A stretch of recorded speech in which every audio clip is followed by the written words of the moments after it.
3. SMS വഴി register ചെയ്യുന്നവർ GL space name space place to 5600 642. ഇനിയൊരു താരോദയം നിങ്ങളുടെ വീട്ടിൽ നിന്നാകട്ടെ. Jai Hind Grihalakshmi. Malabar Gold Grihalakshmi, the best home maker.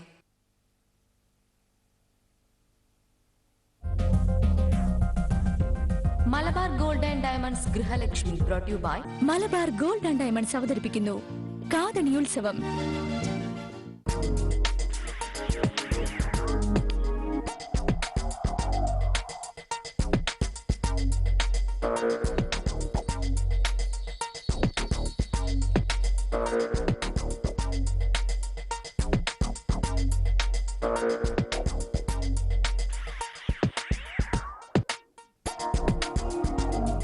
ഗൃഹപാഠത്തിലേക്ക് നമുക്ക് മടങ്ങി വരാം. ചർച്ച ചെയ്തുകൊണ്ടിരിക്കുന്നത് വാസ്തുശാസ്ത്രത്തെക്കുറിച്ചാണ്. അതിഥിയായിത്തിയിരിക്കുന്നത് വാസ്തു ആചാര്യനായ ശ്രീ കെ മുരളീധരൻ നായർ. സർ, ഒരു വീടിന്റെ തറ ലെവലിൽ നിന്ന് മുറികൾ ഉയർന്നും താഴ്ന്നും ഒക്കെ ചില വീടുകൾ കണ്ടിട്ടുണ്ട്. അതിൽ അപാകതയുണ്ടോ?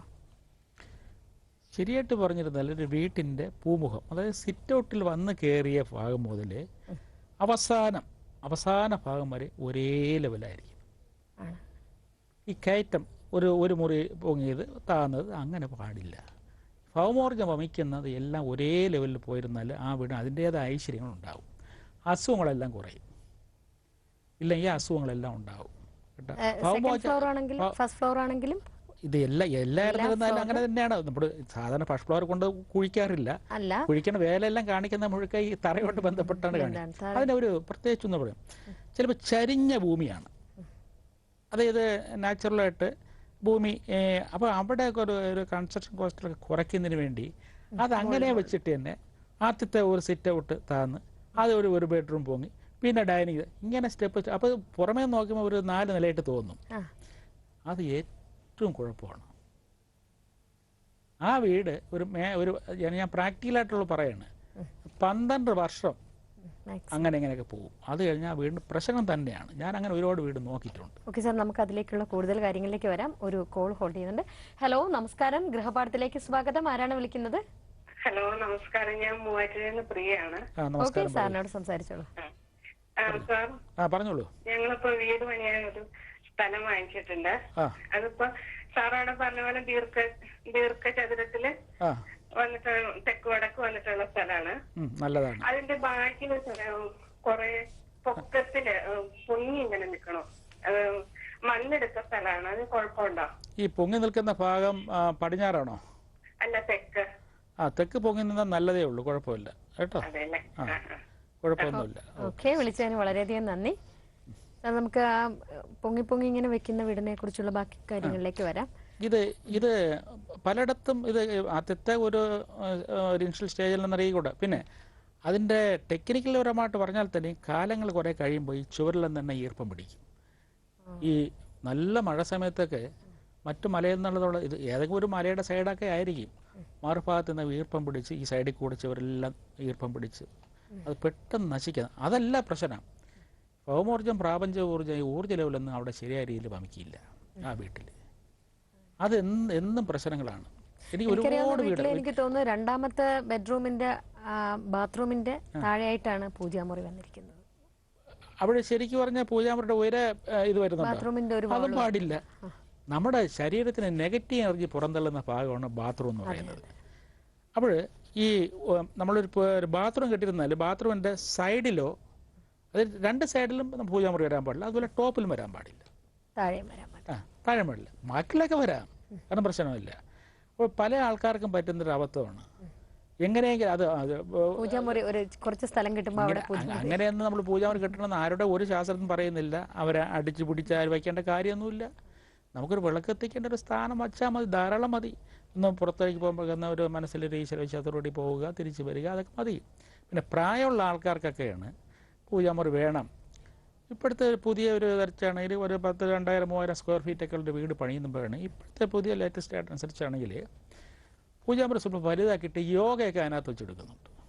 ഞാൻ ഇപ്പോൾ അടുത്ത കാലത്ത് പോലെ വീട്ടിൽ കാണുമ്പോൾ അതിന് തടസ്സമൊന്നുമില്ല. യോഗയൊക്കെ അതിനകത്ത് വെച്ച് പ്രശ്നമൊന്നുമില്ല, യോഗ ചെയ്യുന്നുണ്ട് അതിനകത്ത്. ഓക്കെ സാർ, ഇനി ഈ വീടിന്റെ മുറികളിൽ അടിക്കേണ്ട കളേഴ്സിനെ കുറിച്ചൊന്ന് പറയാം. അതൊരു നല്ലൊരു ക്വസ്റ്റ്യൻ തന്നെയാണ്. ഈ അടുത്ത കാലത്ത് കണ്ടിട്ടുണ്ടോ? യോ, ഞാൻ കണ്ട ഭയം നിന്നിട്ടുണ്ട്. കാർഡും ഡാർക്ക് യെല്ലോ, റെഡ്, ബ്ലൂ, ഇത് എവിടെ നിന്ന് ഇറങ്ങിയെന്ന് അറിഞ്ഞുകൂടാ, ആരെ സൃഷ്ടിയാണെന്ന് അറിഞ്ഞുകൂടാ. സാർ, നമുക്ക് ഈ കളേഴ്സിലേക്ക് വരാം. ഒരു കോൾ ഹോൾഡ് ചെയ്യുന്നുണ്ട്. ഹലോ, നമസ്കാരം, ഗൃഹപാഠത്തിലേക്ക് സ്വാഗതം. ആരാണ് വിളിക്കുന്നത്? കോന്നി എന്നാണ് വിളിക്കുന്നത്. ആരാണ്? പൊന്നൻ എന്ന് പറഞ്ഞ ആളാണ്. ഓക്കെ, സാറിനോട് സംസാരിച്ചോളൂ. പറഞ്ഞോളൂ പൊന്ന. ഹലോ, പറഞ്ഞോളൂ. ഇത് ഞാൻ സാറേ കോന്നി എന്നാണ് വിളിക്കുന്നത്. പറഞ്ഞോളൂ പൊന്ന, കേക്കാം, പറഞ്ഞോളൂ. സാറേ ഞങ്ങളുടെ റോഡ് കിഴക്ക് പടിഞ്ഞാറാണ്. അതിന്റെ അഭിമുഖമായിട്ടാണ് എന്റെ വീട് ഇരിക്കുന്നത്. കിഴക്ക് പടിഞ്ഞാറ്. അപ്പൊ ഈ പടിഞ്ഞാറ് ഭാഗത്ത് അടുക്കളയുണ്ട്. അടുക്കള വടക്ക് പടിഞ്ഞാറ് ഭാഗത്താണ് നിൽക്കുന്നത്. പടിഞ്ഞാറ്, അതെ. വടക്ക് പടിഞ്ഞാറ് ഭാഗത്ത് അടുക്കള വരാം, തടസ്സമൊന്നുമില്ല. കിഴക്കൊരു കുളവുമുണ്ട്. ചിലര് പറഞ്ഞ് പടിഞ്ഞാറ് അടുക്കള വന്ന പ്രശ്നമാണ്. ഇല്ല, ആ പറഞ്ഞവർക്കേ പ്രശ്നമുള്ളൂ, നിങ്ങൾക്ക് പ്രശ്നം ഉണ്ടാവില്ല കേട്ടോ. വടക്ക് പടിഞ്ഞാറ് ഭാഗത്ത് അടുക്കള വരാം, വായു ഓണായിട്ട് വരും കേട്ടോ. അവിടെ ധൈര്യമായിട്ട് അടുക്കള വെച്ചോളൂ, ഒരു കുഴപ്പമില്ല. ഓക്കെ, വിളിച്ചതിന് വളരെയധികം നന്ദി. കളേഴ്സിനെ കുറിച്ചാണ് സാർ. ഈ കളേഴ്സ് ഞാൻ പറഞ്ഞല്ലോ, ഭയാനമായ രീതിയിൽ കുറച്ച് ഈ അടുത്തൊരു കളേഴ്സ് ഉണ്ട്. പക്ഷെ അവര് പറയുന്നത് 5 വർഷത്തിൽ നമ്മൾ അങ്ങോട്ട് തിരിഞ്ഞു നോക്കണ്ട എന്നാണ് പറയുന്നത്. അതിനകത്ത് വേറെ ഒന്നും പ്രശ്നമാണ്. പക്ഷേ സൂര്യകിരണങ്ങൾ റിഫ്ലക്റ്റ് ചെയ്യുന്നുണ്ട് കളർ, അത് ഏറ്റവും കുഴപ്പം പിടിച്ച കേസുകളാണ്. സൂര്യൻ എന്നുള്ള ആ ഗ്രഹമില്ലാന്നുണ്ടെങ്കിൽ ഈ വാസ്തുശാസ്ത്രമൊന്നുമില്ല. ആ സൂര്യൻ എന്നുള്ള ഗ്രഹത്തിൻ്റെ അടിസ്ഥാനത്തിൽ തന്നെയാണ് ഈ ശാസ്ത്രങ്ങൾ പല നിൽക്കുന്നത്. നമ്മുടെ നിലനിൽപ്പ്, നമ്മുടെ ഊർജ്ജ നിലനിൽപ്പ് അത് തന്നെയാണ്, ജീവൻ്റെ കണി അത് തന്നെയാണ്. അപ്പോൾ അതൊന്ന് പോരുന്നുണ്ട്. നമുക്ക് വീട്ടിൻ്റെ പുറത്തൊക്കെ അടിക്കാൻ, അകത്തടിക്കുന്ന കളേഴ്സിനെക്കാട്ടിയും കുറച്ച് ഡാർക്ക് വേണം, ഇല്ലയെന്ന് പറയുന്നില്ല. ഇതൊരു ഭീകരമായ കളറാണ്, നമുക്കത് സഹിക്കാൻ പറ്റാത്ത കളറാണ്. അതിപ്പോൾ പോയി തുടങ്ങി, എടുത്ത് വെച്ചപ്പോൾ പല ആൾക്കാരെ തുറന്നിട്ട് വേറെ പല ലൈറ്റ് കളർ അടിച്ച് തുടങ്ങിയിട്ടുണ്ട്. അകത്ത് കളേഴ്സ് അടിക്കുമ്പോൾ അതിന് പ്രത്യേകം ലൈറ്റ് കളേഴ്സ് അടിക്കുക. കുട്ടികളുടെ മുറികൾക്ക് സ്വല്പം ഡാർക്ക് കളർ അടിക്കുക. അവർക്ക് പിന്നെ 4 ചോറുണ്ടെങ്കിൽ 2 ചോറിൽ പ്രത്യേകമായിട്ട് കളേഴ്സ്, അത് കുട്ടികളുടെ മുറിക്ക് അടിച്ചു കൊടുക്കുക. പ്രധാനപ്പെട്ട ബെഡ്റൂം, മാസ്റ്റർ ബെഡ്റൂം അല്ല, പ്രധാനപ്പെട്ട ബെഡ്റൂം നമ്മളിപ്പോൾ ഞാൻ 2-3 സ്ഥലം പറഞ്ഞല്ലോ. കന്നിമൂല ബെഡ്റൂമോ അല്ലെങ്കിൽ വടക്ക് പടിഞ്ഞാറ് 10 ബെഡ്റൂമോ, അത് ഏത് ബെഡ്റൂം, പ്രധാനപ്പെട്ട ബെഡ്റൂമിലൊക്കെ ലൈറ്റായിട്ടുള്ള കളേഴ്സ് എടുക്കുക. അതിൽ അല്പം വല്ല നീലം, ബ്ലൂ ആയിട്ട് കലർന്ന കളറാണെങ്കിൽ ഉറക്കത്തിന് സുഖം കിട്ടും. ഉറക്കത്തിന് സുഖം കിട്ടുമ്പോഴെന്ന് പറഞ്ഞപ്പോഴാണ് ഞാൻ ഒരു കാര്യം, കാരണം ഞാൻ ചില വീട്ടിൽ നോക്കാൻ പോകുമ്പോൾ അങ്ങനെ ചില കാര്യങ്ങൾ മനസ്സിൽ കണ്ടുകൊണ്ട് പറയണം. നല്ല സൗകര്യമുള്ള വീടും കാര്യങ്ങളായിരിക്കും, പ്രധാനപ്പെട്ട ബെഡ്റൂമായിരിക്കും. ആ ഗ്രഹനാഥൻ ഓഫീസിലെ ഫയലുകളെല്ലാം കൊണ്ട് പ്രധാനപ്പെട്ട ബെഡ്റൂമിലെ ഒരു സൈഡിൽ കൊണ്ടുവച്ചിരിക്കും. ഓഫീസിലെ ഫയല്, അല്ലെങ്കിൽ ടീച്ചറും പറയുകയാണെങ്കിൽ പിള്ളേരെ പരീക്ഷ പേപ്പർ നോക്കേണ്ട ഫയൽ എല്ലാം കൊണ്ടുവച്ച്. ഇതൊന്നും ഒരിക്കലും പാടില്ല. കാരണം എന്നറിയാം, നമ്മുടെ ബെഡ്റൂം അത് സ്വകാര്യതയാണ്. എന്ത് പ്രശ്നങ്ങളും കാര്യമുണ്ടെങ്കിൽ തന്നെ ബെഡ്റൂമിൽ പുറത്ത് വെച്ചിട്ട് അകത്ത് കയറും. നമ്മുടെ ടെൻഷൻ പിടിച്ച് നമ്മുടെ ഉറങ്ങാൻ പോകരുത്. അതുപോലെ തന്നെ എന്തെങ്കിലും അതെ ഫയലുകളും കാര്യങ്ങളും നോക്കുമ്പോൾ, ഓഫീസിലെ ഫയലും കാര്യങ്ങളും നോക്കുമ്പോൾ ഒരുപാട് ടെൻഷൻ പിടിച്ച കാര്യങ്ങളുണ്ടാകും. ഇതെല്ലാം നോക്കി ടെൻഷൻ പിടിച്ചിട്ടായിരിക്കും വന്ന് ഒരു കിടക്കണം, ഉറക്കം ശരിയായിട്ട് കിട്ടാത്ത അവസ്ഥ ഉണ്ടാകും. അതുകൊണ്ട് ഈ ഫയലും കാര്യങ്ങളൊക്കെ നോക്കുന്ന കാര്യങ്ങൾ അതിനൊക്കെ പ്രത്യേക മുറി, ഓഫീസ് മുറിയായിട്ട് എടുക്കുക, അല്ലെങ്കിൽ ഹാളിൽ എവിടെയെങ്കിലും വയ്ക്കുക. ഇതൊന്നും നമ്മുടെ സ്വകാര്യത വേണം. ബെഡ്റൂം, പ്രധാനപ്പെട്ട ബെഡ്റൂം എന്ന് വെച്ചാൽ സ്വകാര്യത വേണം. ലൈറ്റ് മ്യൂസിക്കെല്ലാം കൊടുക്കാം, ഭയങ്കരമായിട്ട് മ്യൂസിക്കെല്ലാം ഞാൻ പറഞ്ഞത്, വളരെ ലൈറ്റായിട്ട് മ്യൂസിക്കെല്ലാം കൊടുത്ത്, ലൈറ്റ് നമ്മൾ ലൈറ്റിൻ്റെ അതെ അതൊക്കെയാണ് നമ്മൾ മനസ്സിന് നല്ലൊരു ഇമ്പം ഉണ്ടായിരിക്കും. അല്ലാതെ നമ്മൾ അവിടെ ചെന്നെറിഞ്ഞ് ഭാര്യ അപ്പുറത്തന്നെ ഉറങ്ങും, ഇപ്പുറത്തന്നെ ഫയലില്ല, നമുക്ക് ടെൻഷൻ പിടിച്ച് കഴിഞ്ഞ ശേഷം ചെന്ന് കിടക്കുക, എടുക്കുക, അസുഖക്കാരനാകും. പ്രഷറിൻ്റെ അസുഖം ഇല്ലെങ്കിലും പ്രഷറിൻ്റെ അസുഖം ഉണ്ടാകും കേട്ടോ. അതുകൊണ്ട് ആ കാര്യങ്ങളൊക്കെ ഒന്ന് മാറ്റിയിട്ട് ഈ പിന്നെ ഫയൽ നോക്കുന്ന കാര്യങ്ങളും അല്ലെങ്കിൽ മറ്റേ അതെല്ലാം പ്രത്യേകമായിട്ട് ഈ ബെഡ്റൂമിനകത്താക്കരുത്. ഞാൻ നേരത്തെ പറഞ്ഞ സ്വകാര്യത വേണം, അതാണ് ബെഡ്റൂമിൽ നല്ലത്. ഒരു വീടിന് ചുറ്റുമതിൽ അത്യാവശ്യമാണ്. തീർച്ചയായിട്ടും. പലപ്പോഴും നാട്ടുമ്പുറങ്ങളിൽ ഞാൻ കണ്ടിട്ടുള്ളത് ചുറ്റുമതിൽ കാണില്ല, അത് വെറുതെ അവിടെ അതാണ് പ്രശ്നം. ഇപ്പോൾ എനിക്കൊരു 50 സെൻറ്റ് തടയുണ്ട്, 50 സെൻറ്റ് നടുക്ക് ഞാൻ ഒരു വീട് വെച്ചു. ഈ പദങ്ങളൊക്കെ കണക്കായി വീട് വയ്ക്കണമെന്നാണ് പ്രമാണം.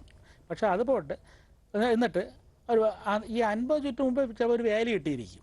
അതൊന്നും പോരാ, നമുക്കൊരു വീട് വെച്ച് കഴിഞ്ഞിരുന്നാൽ ചുറ്റുമതിൽ കെട്ടണം. ചുറ്റുമതിൽ കെട്ടിയാൽ മാത്രമേ അതൊരു വാസ്തു മണ്ഡലമാവുള്ളൂ. അതിനകത്ത് നിൽക്കുന്ന ഊർജ്ജപ്രഭാവം ആ വ്യക്തികൾക്ക്, ആ കുടുംബത്തിന് കിട്ടണമെന്നുണ്ടെങ്കിൽ ചുറ്റുമതിൽ കിട്ടാൻ തന്നെ വേണം. അത് പിന്നെ ചുറ്റുമതിൽ കെട്ടുമ്പോൾ നമുക്ക് കുറച്ച് സൗകര്യങ്ങൾ, കുറച്ച് സ്ഥലമൊക്കെ വടക്ക് ഭാഗവും കിഴക്ക് ഭാഗവും കുറച്ച് കൂടുതൽ സ്ഥലം വിടണം ചുറ്റുമതിൽ കെട്ടും. തെക്കും പടിഞ്ഞാറും കുറച്ച് സ്ഥലം വിട്ടാൽ മതി. സ്ഥലത്തിൻ്റെ സൗകര്യം അനുസരിച്ച് എത്ര വേണമെങ്കിലും വടക്കും കിഴക്കും വിടാം. പിന്നെ ഈ വടക്ക് ഭാഗത്തൊക്കെ ശരി വടക്കും കിഴക്കും നല്ല പൂക്കളൊക്കെ ഉള്ള ലാൻഡ്സ്കേപ്പൊക്കെ ചെയ്ത് നല്ല മനോഹരമായി നമുക്കൊന്ന് ഇറങ്ങി. വടക്കും കിഴക്കും ഭാഗം സൂര്യകിരണങ്ങൾ ഏറ്റവും കൂടുതൽ പതിയുന്ന ഭാഗമുണ്ട്. അപ്പോൾ അതൊക്കെ ചെയ്യാം. പിന്നെ തെക്കും പടിഞ്ഞാറും ചോല വൃക്ഷങ്ങളൊക്കെ ചെയ്യാൻ നല്ലതാണ്. സൂര്യകിരണങ്ങൾ ചേർക്കുക. പടിഞ്ഞാറ് ഭാഗം ഉച്ച കഴിഞ്ഞാൽ പിന്നെ സൂര്യൻ്റെ കിരണങ്ങൾക്ക് സ്വല്പം ഹാർനെസ് ഉള്ളതുകൊണ്ട് അത് ചെറുത്ത് വിടുന്നത്. അതുകൊണ്ടാണ് ഈ ചോല വൃക്ഷങ്ങളൊക്കെ അത് പണ്ടത്തെ വാസ്തുശാസ്ത്ര ഗ്രന്ഥങ്ങളിലൊക്കെ പറയുന്നുണ്ട്. അത് സ്വല്പം ചെറുത്ത് കിട്ടും. അത് നല്ലതാണ്. അല്ല കുറ്റിച്ചെടികളൊക്കെ ഇഷ്ടം പോലെ ധാരാളം നാല് വിട്ട് വയ്ക്കുന്നത് കുഴപ്പമൊന്നുമില്ല. പിന്നെ ഇതിലെല്ലാത്തിനും പുറമെ ഇപ്പോഴൊരു ചിലല്ല ഈ ഓർക്കിഡുണ്ട്. ഈ ഓർക്കിഡ് ഇപ്പോഴ് ഈ മുള്ളുള്ള ഓർക്കിഡുണ്ട്. അതൊന്നും നമ്മളെ വീട്ടിൻ്റെ മുൻവശത്ത് വയ്ക്കരുത്. അതൊക്കെ പുറയിലൊക്കെ കൊണ്ടുവയ്ക്കണം. ഉൾച്ചെടികൾ ഒരിക്കലും തന്നെ ഒരു വീടിൻ്റെ മുൻവശത്തൊന്നും വയ്ക്കുന്നത് നല്ലതല്ല. Negative energy വമിക്കും. ഓർക്കിഡ് എല്ലാ ഓർക്കിഡും, പക്ഷേ അത് എല്ലാ ഓർക്കിഡും നെഗറ്റീവ് ആണെന്ന് പക്ഷേ അത് നമുക്ക് തിരിച്ചറിയാൻ മതി. നമ്മൾ ഒന്ന് വച്ച് പരീക്ഷിച്ചിട്ട് വയ്ക്കുക. അത് കണ്ടുപിടിക്കാൻ വയ്യാത്ത അവസ്ഥയാണ്. ഇതിൻ്റെ ബേസേ ഉണങ്ങിയ പട്ട് നിൽക്കുന്ന മരത്തിൽ നിന്നാണ് ഈ ശരിക്കും ഓർക്കിഡിൻ്റെ ജന്മം തന്നെ. കരി അതിന് കരി ഈ പട്ട് നിൽക്കുന്ന മരങ്ങൾ ഇട്ടുണ്ട്. നിങ്ങൾ ഊട്ടിലൊക്കെ പോയത് സ്വല്പം ഉള്ളിലോട്ട് പോകണത് കാണാം. പട്ട് നിൽക്കുന്ന മരങ്ങൾ, കരിഞ്ഞു നിൽക്കുന്ന മരങ്ങളിലാണ് നല്ല മനോഹരമായ ചില ഓർക്കിഡുകൾ പൊടിച്ചിരിക്കുന്നുണ്ട് കേട്ടോ. ഓക്കെ സാർ, നമുക്കിപ്പം പല വീടുകളിലും AC വെക്കുന്ന റൂമിൽ ജനൽ വെക്കാറില്ല. അത് വെക്കണ്ടായോ അതോ? ശരിയായിട്ട് പറഞ്ഞാൽ ഇപ്പോൾ സെൻട്രലൈസ്ഡ് AC കാര്യങ്ങളൊക്കെ ഉണ്ടെങ്കിൽ തന്നെയും, അല്ലെങ്കിൽ നമ്മളൊരു ബെഡ്റൂമിൽ 2 ബെഡ്റൂമുണ്ട്, 2 ബെഡ്റൂമിൽ AC വെച്ചിട്ടുണ്ട്. AC വച്ചിരുന്നാലും ജനൽ കൊടുക്കുക തന്നെ വേണം. കാരണം AC പ്രവർത്തിക്കാത്ത സമയത്ത് പകല് ഒരു മണിക്കൂറെങ്കിലും ഈ ജനൽ തുറന്നിട്ട് പുറത്തെ എയറും സൂര്യകിരണങ്ങളും ആ മുറിയിലേക്ക് കടത്തുന്നത് അവിടെ വസിക്കുന്ന മനുഷ്യർക്ക് ഏറ്റവും ഗുണകരമായിരിക്കും. ഇത് സ്ഥിരമായിട്ട് പുറത്തെ കാറ്റ് മുളിച്ചൊന്നും കാണാത്ത AC മാത്രമുള്ള വീടുകളിലൊക്കെ ഒരു ഫംഗസ് ഉണ്ടാകും. അത് നമ്മുടെ ആരോഗ്യത്തെ ബാധിക്കും. അതുകൊണ്ട് ഏറ്റവും നല്ലതെന്ന് പറഞ്ഞാൽ AC ഉപയോഗിച്ചുള്ളൂ, കുഴപ്പമൊന്നുമില്ല. പക്ഷേ ജനൽ വല്ലപ്പോഴും തുറന്നിട്ട് പുറത്ത് നല്ല സൂര്യകിരണങ്ങളും എയർ പാസിംഗ് ഒക്കെ വരുത്തുന്നത് ആരോഗ്യം നല്ലതാണ്. സാർ, നമുക്ക് ഗൃഹപാഠത്തിൻ്റെ സമയം കഴിഞ്ഞു. ഇനിയും ഒരുപാട് കാര്യങ്ങൾ ചോദിക്കണമെന്നുണ്ട്. അത് മറ്റൊരവസരത്തിലാവാം. ഇത്രയും കാര്യങ്ങൾ പറഞ്ഞു തന്നതിന് വളരെയധികം നന്ദി. ഇന്നത്തെ ഗൃഹപാഠം ഇവിടെ പൂർണ്ണമാകുന്നു. വീണ്ടും മറ്റൊരു വിഷയവും അതിഥിയുമായി എത്താം. നന്ദി, നമസ്കാരം.